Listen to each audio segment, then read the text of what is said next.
Everyone, welcome my new blog. আসসালামু আলাইকুম everyone, new আবার ব্লগ নিয়ে চলে এসেছি আপনাদের মাঝে। আজ আমরা সবাই অলরেডি রেডি হয়ে বের হয়ে গিয়েছি। আমরা সবাই যাচ্ছিলাম হচ্ছে নামাজ পড়তে, নামাজের উদ্দেশ্যে চলে গিয়েছিলাম। ফ্রাইডে ছিল, ওরাও বাসাতে ছিল জুম্মার নামাজের জন্য। আমরা বেসিক্যালি মসজিদেই যাই, এখানে ছেলে মেয়ে উভয়ে আপনার মসজিদে নামাজ পড়ার ব্যবস্থা আছে। আর আমরা বেসিক্যালি হচ্ছে উইকলি বাজার করি, এর জন্য বাজারের ব্যাগও নিয়ে নিয়েছি সাথে করে।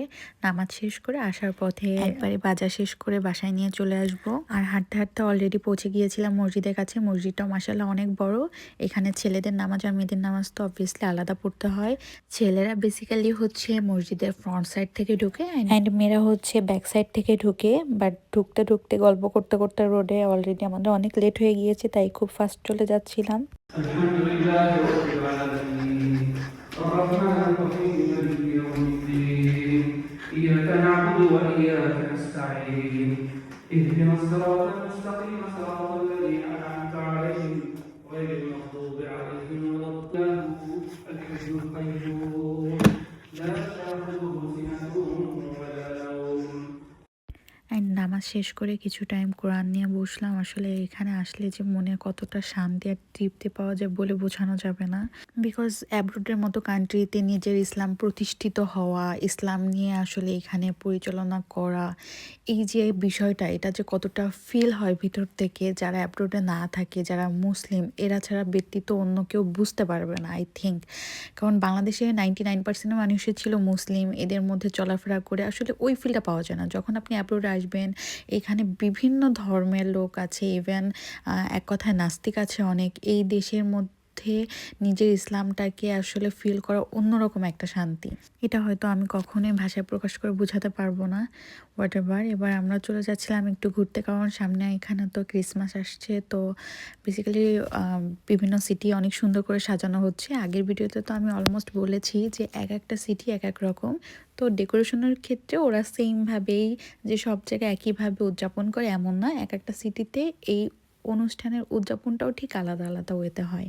দ্যাটস ওয়াই আমরা ভাবছিলাম যেহেতু আজকে ফ্রাইডে ছিল, ও বাসায় ছিল, আমরা একটু চলে যাচ্ছিলাম যে ঘুরে আসি অন্য সিটিতে আসলে এটাকে কিভাবে উদযাপন করছি এটা দেখার উদ্দেশ্যে। তো আমার তো ব্যালেন্স ছিল না কার্ডে, রিচার্জ করে নিয়েছিলাম অ্যান্ড রিচার্জ করার পরে পাঞ্চ করলাম, পাঞ্চ করে দেন আমরা চলে যাচ্ছিলাম আন্ডারগ্রাউন্ডে। এখানে ট্রেন বা মেট্রো বেসিক্যালি চলেই হচ্ছে আপনার আন্ডারগ্রাউন্ড থেকে। এটা মাটির উপর থেকে কতটা নিচে মেট্রোটা চলে এটা যদি আইডিয়া দিতে চাই, তাহলে বাংলাদেশে নর্মালি 5 থেকে 6 তলা নিচে হবে। বাট আপনি মাটির কতটা নিচে চলে যাচ্ছেন এটা আপনি কখনোই ফিল করতে পারবেন না, এত সুন্দরভাবে এরা কাস্টমাইজ করেছে, অনেক সুন্দর।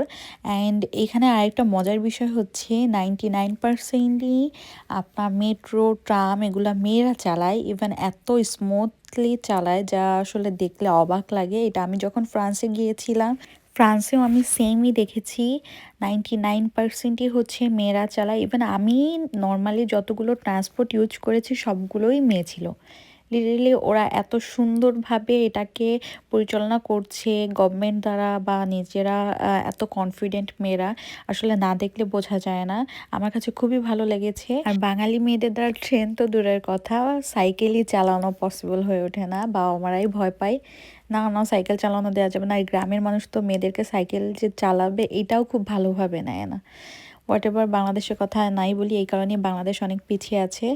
আর এই যে আমাদের অলমোস্ট ট্রেন চলে এসেছে, আমরা ট্রেনে বসছিলাম, সিট খুঁজছিলাম। আর এখানে আরেকটা সিস্টেম আছে যে বাংলাদেশে হয় না যে ধাক্কাধাক্কি মারামারি করে প্রবেশ করা, দেন হচ্ছে একটা সিটে মনে করেন আমি একটা মেয়ে বসে আছি বাট আমার পাশে অন্য একটা ছেলে, ওইগুলো আসলে কোনো কিছু বাংলাদেশে মনে করে না, বসে পড়ছে। ইভেন অনেক হ্যারাসমেন্টও হয় বাংলাদেশে, অনেক ধরনের বাজে ছেলে বা কিছু লোক আছে যারা বাংলাদেশে এই ধরনের কাজগুলো করে খুবই স্বাচ্ছন্দ্য বোধ করে। ইভেন মেয়েদেরকে হ্যারাসমেন্ট করে তাদের কাছে খুবই ভীষণ মজা পায়। বাট ইউরোপের এইসব কান্ট্রিতে নর্মালি মেয়েদেরকে হ্যারাসমেন্ট করা তো দূরের কথা, ভাববাও এক কথায় ক্রাইম এখানে। আর ট্রেনের কথা যেটা বলছিলাম, এখানে আপনি একটা সিট নিয়ে বসছেন, সেকেন্ড আপনাকে ডিস্টার্ব করার জন্য অন্য কোনো পার্সন আপনার পাশে বসবে না, সে দাঁড়িয়ে থাকবে বাট আপনার সাইডে বসে আপনাকে ডিস্টার্ব করবে না। এই জিনিসটা আমার ভীষণই ভালো লাগে এখানের। আর আমি বাংলাদেশ থেকে আসার আগে আমার ছোট বোনের সাথে এরকম একটা হ্যারাসমেন্ট ক্রিয়েট হয়েছিল রোডে। মানে ছেলে মানুষ এত জঘন্য ভাই, বাংলাদেশের আসলে বলে বোঝানো যাবে না। মুসলিম একটা কান্ট্রি যেখানে মেয়েদেরকে আরও বেশি রেসপেক্ট করা উচিত, সেখানে মেয়েদের আসলে রেসপেক্টের জায়গাটাই ধরে রাখাটা খুবই কষ্টসাধ্য বললে চলে। আমরা শপিংয়ে গিয়েছি, আমার বোন আমার সাইডে দাঁড়িয়েছিল, একটা ছেলে এমনভাবে আমার বোনের গা ঘেঁষে দাঁড়িয়েছে, মানে আমি আসলে উচ্চারণ করতেও আমার কাছে খুবই অস্বস্তি বোধ হচ্ছে। ইভেন সেখানে এক কথায় মারামারি পর্যন্ত হয়েছে, আমি ওই লোকটাকে প্রচুর পরিমাণ মেরে দেন আসছি। এটা হয়েছিল তাও আমার বাইরে আসার আগে, আমি যে শপিং করতে গিয়েছিলাম এই শপিংয়ের টাইমে। হোয়াট এভার, এসব কথা যতই বলবো আমার নিজের কাছে উইয়ার্ড লাগবে। আর এখানে আরেকটা মজার বিষয় খেয়াল করেছেন কি না, গল্প করতে করতে আমি গিয়েছিলাম হচ্ছে আন্ডারগ্রাউন্ডে মাটির নিচ থেকে, অ্যান্ড আমি পৌঁছেছি হচ্ছে আপার লেভেলে। দেন আমি এখন আবার রোডে যে নামবো এটা লিফট করে দেন কিন্তু আমাকে নামতে হয়েছে। এরপরে আমি আসছি হচ্ছে সেন্ট্রালে। তো এটা একটা ইন্টারেস্টিং বিষয়। আমি গিয়েছি মাটির নিচে, এসেছি উপর থেকে, দেন আমার আন্ডারগ্রাউন্ড ছিল নিচে।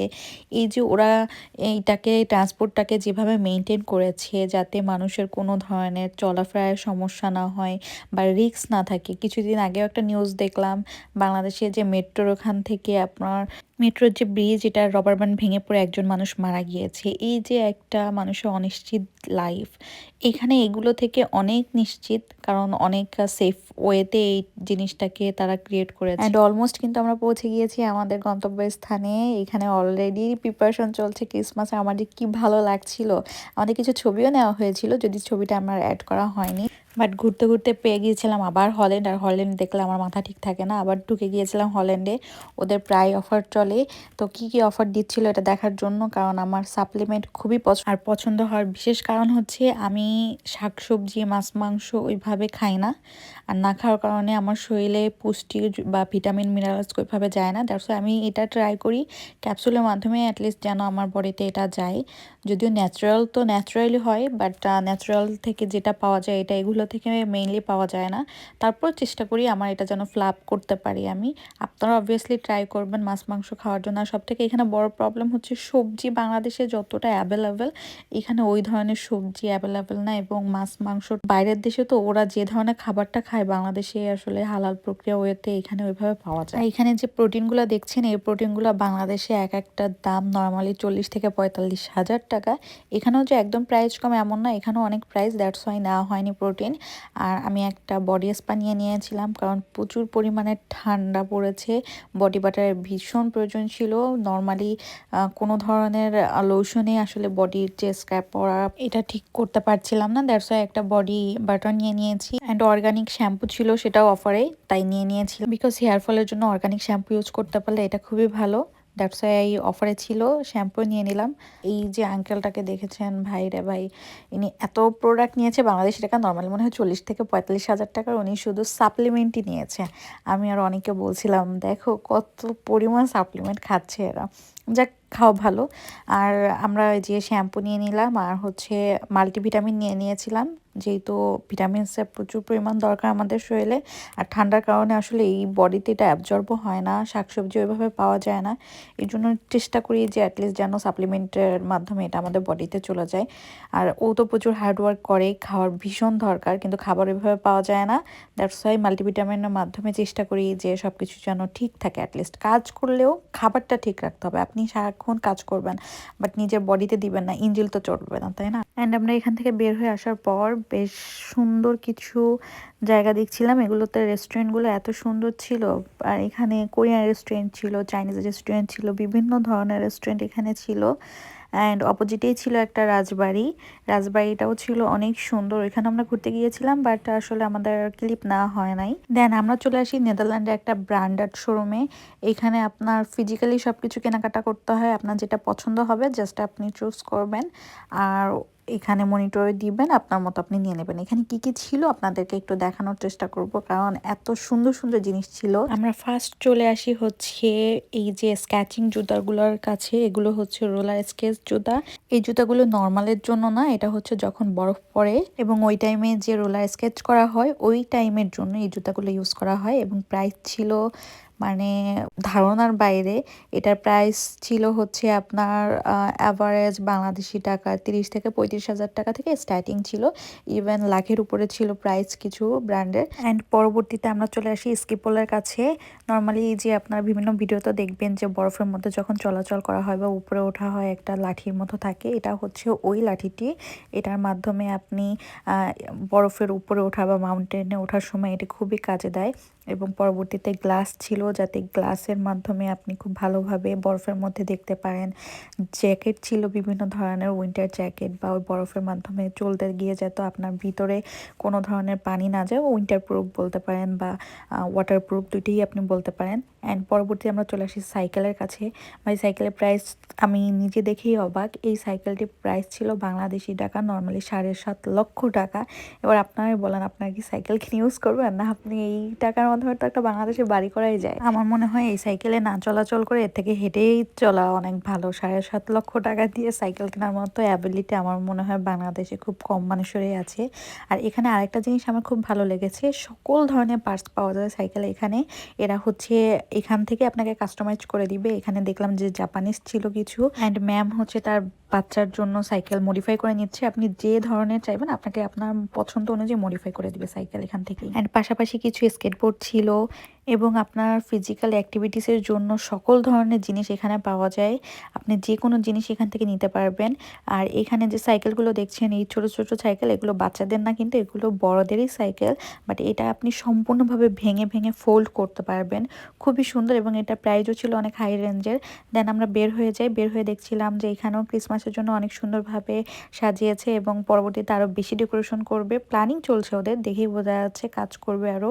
আর পাশে একটা ছিল প্রাইমার্ক, আমার কিছু উইন্টার কালেকশনের দরকার ছিল আর দ্যাটস ওয়াই ঢুকে গিয়েছিলাম এখানে। এখানে ঢুকতেই দেখি যে বাংলাদেশে বেশ কিছু কালেকশন ছিল, দেখাই যাচ্ছে মেড ইন বাংলাদেশ। এই জ্যাকেটটার প্রাইস ছিল বাংলাদেশে অ্যারাউন্ড 3 থেকে 3500 টাকার মধ্যে।